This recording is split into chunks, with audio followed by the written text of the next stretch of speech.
చేయలేకపోతున్నారు అధ్యక్ష. ప్రజలంతా కూడా మీకు ఓటేసి గెలిపిస్తే మీరు 6 గ్యారెంటీలకు చట్టబద్ధ ఇస్తారేమో, మీరు 6 గ్యారెంటీలు అమలు చేస్తారేమో అని చెప్పి ఎదురు చూస్తే ఈరోజు కనీసం చట్టబద్ధ కూడా ఇవ్వలేనటువంటి స్థితిలో ఈరోజు ఈ రాష్ట్ర ప్రభుత్వం ఉన్నదంటే చాలా బాధాకరం అధ్యక్ష. ఏ ఒక్క అమలు కూడా నోచుకున్నటువంటి పరిస్థితిలో, ఏ హామీలు కూడా మీరు అమలు చేయలేని పరిస్థితిలో ఈరోజు కేవలం అప్పుల కుప్పగా మారుస్తున్నారు తప్ప వచ్చినటువంటి బడ్జెట్ని డివైడ్ చేస్తూ ఉన్నారు. కేవలం కమిషన్ల కోసం బడ్జెట్ని మీరు కాంట్రాక్టర్లకు మీరు వర్కులు ఇచ్చి కాంట్రాక్టర్లకు మీరు కేవలం మరి వాళ్ళకి ఇచ్చేటువంటి పేమెంట్ల కోసం మాత్రమే పనిచేస్తున్నారు తప్ప, వాళ్ళకి ఇచ్చే కమిషన్ల కోసం పనిచేస్తున్నారు తప్ప వాస్తవంగా ఈ రాష్ట్ర అభివృద్ధి కోసం, ఈ రాష్ట్ర సంక్షేమం కోసం ఏం పనిచేస్తున్నారు బట్టి విక్రమార్క గారు సభకు తెలియాల్సిన అవసరం ఉన్నది అధ్యక్ష. బట్టి విక్రమార్క గారు కేవలం బట్టి విక్రమార్క గారి ఆలోచన అంతా కూడా పెద్ద కాంట్రాక్టర్లకు మీరు ఇప్పటివరకు ఎంతమంది కాంట్రాక్టర్లకు మీరు ఎంతమంది కాంట్రాక్ట్ ఏం సార్ ఇది సార్? నేను మహేశ్వర్ రెడ్డి గారు మీరు చెప్పండి, అప్పులు మంచి ఒక సలహా ఇచ్చిన మధ్యలో ఎక్కువ అప్పులు చేయొద్దని.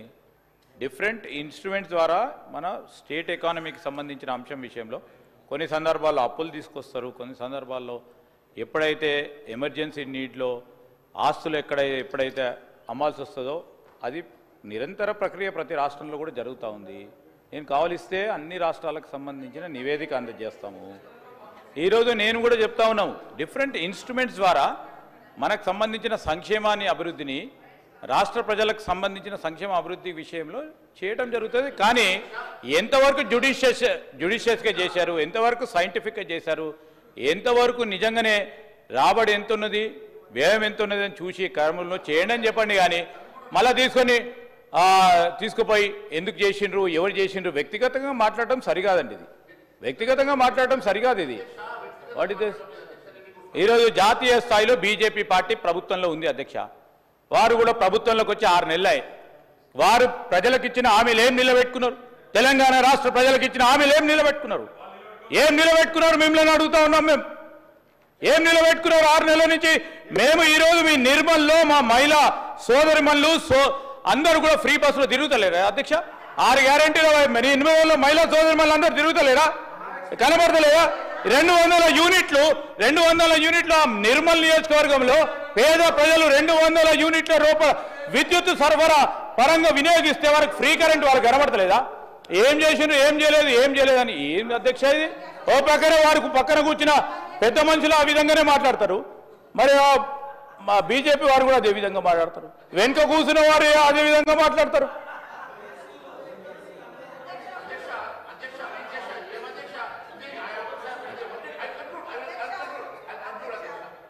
ఒక్క నిమిషం సీతక్కమ్మ. అసంబద్ధమైనటువంటి మాటలు మాట్లాడడం కరెక్ట్ కాదు బట్టి గారి మీద కానీ గవర్నమెంట్ మీద. అదే విధంగా మా అప్పుల గురించి మాట్లాడుతున్నారు మీరు. పాత అప్పులు మేము గత ప్రభుత్వం తెచ్చిన అప్పులకు వడ్డీలు కట్టడానికి, అప్పులు తీర్చడానికి కొన్ని అప్పులు చేయాల్సినటువంటి పరిస్థితి ఉందని ఆల్రెడీ చెప్పడం జరిగింది. అయితే ఈ 10 సంవత్సరాల కాలంలో కేంద్రంలో 120 లక్షల కోట్ల రూపాయల అప్పు చేసిన మాట వాస్తవమా కాదా? అది మీ ప్రభుత్వం చేసింది. అదేవిధంగా డబ్బులన్నీ కూడా మన రాష్ట్రం నుంచి జిఎస్టీ రూపంలో, ఇతర పన్నుల రూపంలో కేంద్రానికి పోతుంది. కానీ రిటర్న్స్ మాత్రం ఉత్తరాది రాష్ట్రాలు, ముఖ్యంగా మరి బీజేపీ పాలిత రాష్ట్రాలలో గుజరాత్లో వేల కోట్లు లక్షల కోట్లు పోతా ఉంటే మాత్రం మరి మాట్లాడడం లేదు. మన రాష్ట్రం నుంచి ఎంపీలని అడిగితే 8 మంది ఎంపీలను వాళ్ళకి ఇచ్చారు అధ్యక్ష. 2 కేంద్ర మంత్రులు ఉన్నారు. మరి కొట్లాడి కూడా తీసుకురావాలి కదా. మా ముఖ్యమంత్రి ఢిల్లీకి పోయి అనేక సార్లు మీ కేంద్ర మంత్రుల చుట్టూ తిరిగి కాళ్ళు అరుగుతున్నాయి, కానీ అక్కడి నుంచి రూపాయి వస్తలేదు అధ్యక్ష. కాబట్టి మా మహేశ్వర్ రెడ్డి గారు ఖచ్చితంగా నిధుల కోసం అక్కడ కూడా కొట్లాడాలి. కేంద్రం కూడా అప్పులు చేసుకొచ్చింది. మేము చేసిన అప్పులన్నీ కూడా నిబంధనలకు అనుగుణంగానే ఉన్నాయి. అప్పులకు అప్పులు కట్టడానికే అప్పులు చేయాల్సినటువంటి పరిస్థితి వచ్చింది అధ్యక్ష, అంతకంటే వేరే లేదు. అధ్యక్ష లేదు అధ్యక్ష, ఇంత మిస్లీడ్ చేయడం మంచిది కాదు అధ్యక్ష. మంత్రి గారు పర్టికులర్లీ ఆయన రాష్ట్రానికి మంత్రి నిర్మల్ గురించి పర్టికులర్గా మాట్లాడుతున్నారు అధ్యక్ష. అంటే కేవలం నిర్మల్లోనే ఫ్రీ బస్ నడుపుతున్నారు అధ్యక్ష. ఇదే కరెక్ట్ కాదు కదా అధ్యక్ష, అట్లా కాదు అధ్యక్ష. ఇప్పుడు వారు మంత్రి, రాష్ట్రానికి మంత్రి అధ్యక్ష. వారు స్పెసిఫిక్గా నన్ను టార్గెట్ చేసి నిర్మల్ నియోజకవర్గం అని ఈ రకంగా మాట్లాడడం ఎంతవరకు సమస్య అధ్యక్ష. నేను వారిని గౌరవిస్తాను అధ్యక్ష, నా మంచి మిత్రుడే, నేను గౌరవిస్తాను అధ్యక్ష. కానీ నేను ఈరోజు సబ్జెక్ట్ మాట్లాడుతున్నాను అధ్యక్ష. నేను సబ్జెక్ట్లో ఏం డివియేషన్ కాలేదు అధ్యక్ష. నేను ఒకటే ఏం చెప్పాను అధ్యక్ష, మీరు అప్పులు తీసుకొచ్చారు, 1,27,000 కోట్లు అప్పు తీసుకొచ్చారు, దాంట్లో 66,000 కోట్లు మీరు కట్టారని చెప్పిన కదా అధ్యక్ష. రీపేమెంట్ చేశారని చెప్పిన దాంట్లో 17,000 కోట్లు అసలు ఉంటే మిగిలింది వడ్డీ కింద కట్టారు. మిగిలిన 67 కోట్ల రూపాయలు మీరు వాడుకున్నారు. అది కాంట్రాక్టర్ బిల్లులు ఇచ్చిండ్రా, ఏ రకంగా వాడుకున్నారా నాకు సంబంధం లేదు అధ్యక్ష. కానీ మీరు ఏ రకంగా ఇచ్చిండ్రో, మీరు ఏ రకంగా అది కాంట్రాక్టర్ కోసం తెచ్చిండ్రా అప్పు, లేకుంటే రీపేమెంట్ కోసం తెచ్చిండ్రా, లేకుంటే డెవలప్మెంట్ కోసం తెచ్చిండ్రా, మీరు తెచ్చిండ్రా అధ్యక్ష. నేను దాని గురించి నేను వేరే డివియేషన్ మాట్లాడతలేను అధ్యక్ష. కాకపోతే అధ్యక్ష ఇప్పుడు ఏ హామీ నెరవేర్చలేదు అడగండి అధ్యక్ష. మేము ఇచ్చిన ఏ హామీ అయినా మన మహారాష్ట్రలో కేవలం మరి లాడ్లీ బైన్ అన్నందుకే కదా అధ్యక్ష మేము అంత గొప్పగా గెలిచినాం. ఎందుకు అధ్యక్ష? ఇక్కడ విషయం అన్నారు కదా, ఇక్కడ విషయం చెప్తా అధ్యక్ష. ఇక్కడ విషయం మన రాష్ట్రంలో అధ్యక్ష BJP led central government achievements in Telangana.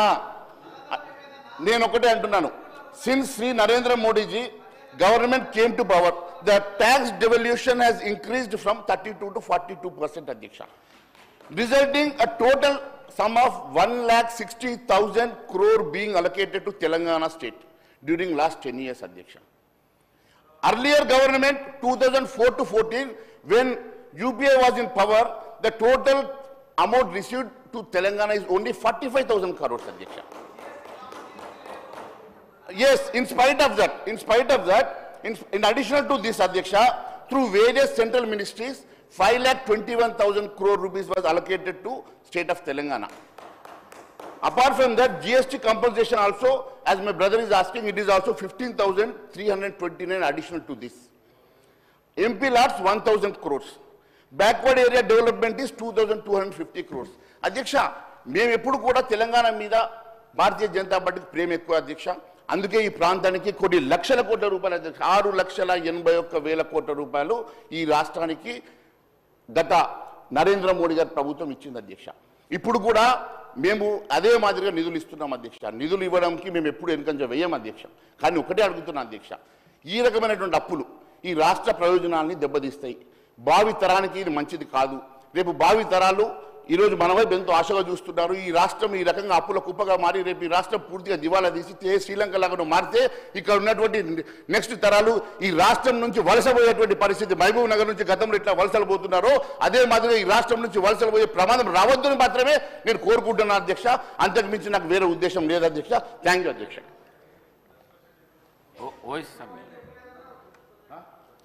గౌరవ సభ్యులు Kunamneni Sambasivarao. Thank you sir. ఈ లెక్కలు, కోట్లు, 100 కోట్లు, 1000 కోట్లు ఇవన్నీ అసెంబ్లీలో వింటూ ఉంటే మనంతా 1000 కోట్లతో 1,00,000 కోట్లు నడుస్తున్నట్లు ఉంటుంది. మనం బజారుకి వెళితే, ఓళ్ళల్లోకి వెళితే, పేదవాడి దగ్గరికి వెళితే వాడికి ఏమీ అర్థం కాదు. నాకేమన్నా జీతం ఇస్తున్నారా, నాకేమన్నా ఇల్లు ఇస్తున్నారా, నాకేమన్నా సౌకర్యాలు ఉన్నాయా, అవి చూస్తాడు. మరి ఇన్ని లక్షల కోట్లు అప్పు చేస్తే ఈ డబ్బులంతా ఎక్కడికి పోయినాయి, ఎవరి దగ్గర పోయినాయి, ఎవరి చేతుల్లో పోయినాయి? ఇది నీళ్లు అప్పుడు ఉన్నాయి, కరెంటు అప్పుడు ఉంది, అన్నీ ఉన్నాయి.